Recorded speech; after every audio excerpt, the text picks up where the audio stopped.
Some big advancements are happening for Charlotte and Alexa, so we'll see what that's about. We'll also check out what's up with Lyra, Bayley, and more. Starting things off with some big teasers and story announcements for everything connected to Charlotte Flair and Alexa Bliss. Charlotte and Alexa may not be high up on the list of contendership right now for the women's tag team titles, but major things are still happening for them over on Smackdown, with the battle of all the three women factions over there. A lot is happening between Jade's group, Fatal Influence, and the Rhea Charlotte-Alexi pairing. The big recent event there featured Alexa and Jade exchanging some words, with Alexa checking Jade after Jade was being a bit dismissive towards her. That led to a match between Jade Cargill and Alexa Bliss that saw Jade win that match, and things weren't over there at all. Jade followed up that win over Alexa with a post-match attack that saw Jade hit her finisher again on Alexa Bliss, but this time headfirst into a steel chair. Rhea and Charlotte were not there to save Alexa since they were occupied with the rest of Jade's group. This story continued through the use of a backstage segment that saw Alexa Bliss in the medical room getting treatment with Charlotte Flair being there with her. Charlotte walked out of the medical room to speak with Rhea Ripley, and they've exchanged some words about Alexa's well-being and how Jade Cargill had to pay for what she did to Alexa. Charlotte knew Rhea was going to take care of Jade at Clash in Italy, but Charlotte said that she also wanted to seek her own revenge on Jade herself. And barely 2 days later at Clash in Italy, we saw Charlotte do exactly that. When Jade's group came out to cause outside interference in the women's title match, Charlotte Flair appeared to take them both out and make things fair again. And not only that, but when Jade had won the match, Charlotte put Rhea's foot on the bottom rope to stop the count and stop Jade from becoming champion. This opened up the door for Rhea to recover and then once again defeat Jade Cargill for the second time in a row. Charlotte did exactly what she said she was going to do. She got revenge on Jade Cargill for that attack on her partner Alexa Bliss by literally costing Jade the women's title, which was the perfect revenge story for Charlotte to take on Jade right there. It seems like this whole situation with the attack on Alexa Bliss is all plot points to move everything closer to Jade Cargill versus Charlotte Flair taking place. This is a matchup that WWE has been teasing for literally years now. When Jade first arrived on WWE television in 2023, one of the first things she did was have a brief backstage stare down with Charlotte Flair.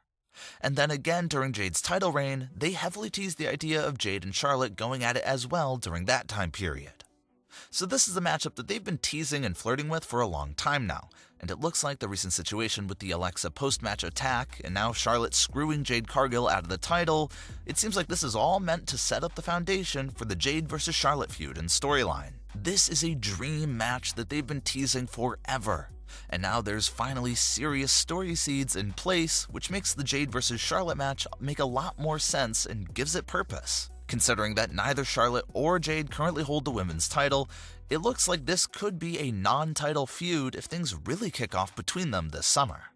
But maybe if they hold off even longer for this program, maybe the women's title could be involved for Jade vs. Charlotte more down the line.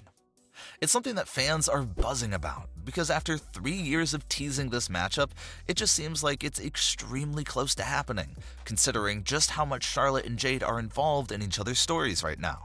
So that's where it seems like things are going right now in the Smackdown women's division. You got a lot of spotlight and teasers towards everything with Charlotte Flair versus Jade Cargill. They're also lightly teasing the idea of Charlotte maybe coming after Rhea Ripley in the women's title, and how respectful that matchup could be this time around since Charlotte and Rhea squashed their deep issues with each other. The only one without any big plans on the horizon is Alexa Bliss. No real big matchup or program being teased right now for Alexa. She's being used as sort of a plot device to make things more personal between Charlotte and Jade. But as far as big personal plans for Alexa's usage herself, there's not really anything being hinted at directly for her at the moment.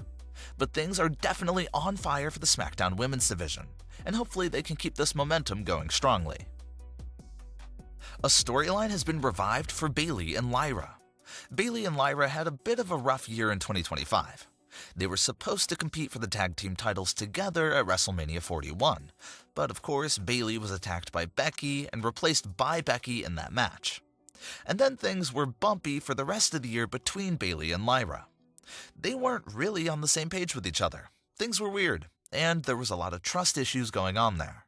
You even had the whole dropped split personality angle there with Bayley last year, where Lyra basically had to learn how to deal with Bayley, who was going through these mental breakdowns.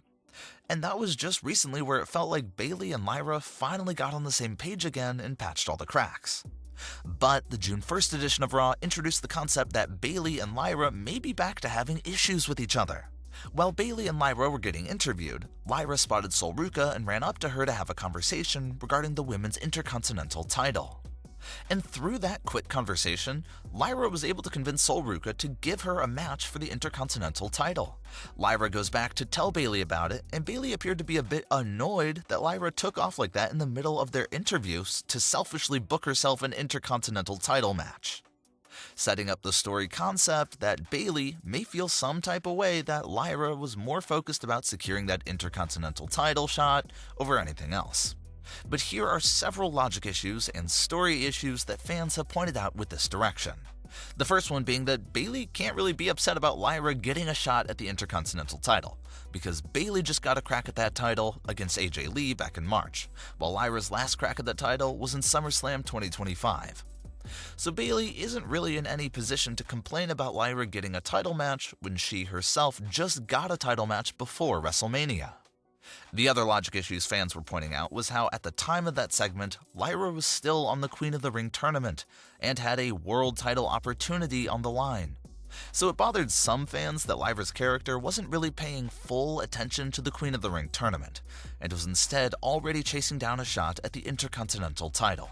That wasn't a major story flaw, just a little nitpicky that some fans were talking about. But either way, it was still a meaningful backstage segment because it looks like the days of full peace between Bayley and Lyra are on hold again.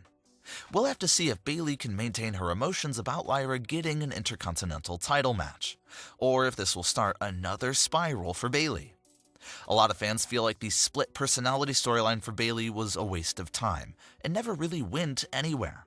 So it'll be interesting to see if the mentally unstable version of Bayley pops up again in this story if things get hectic again.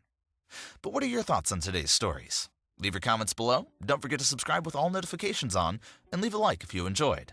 Thanks for watching, guys.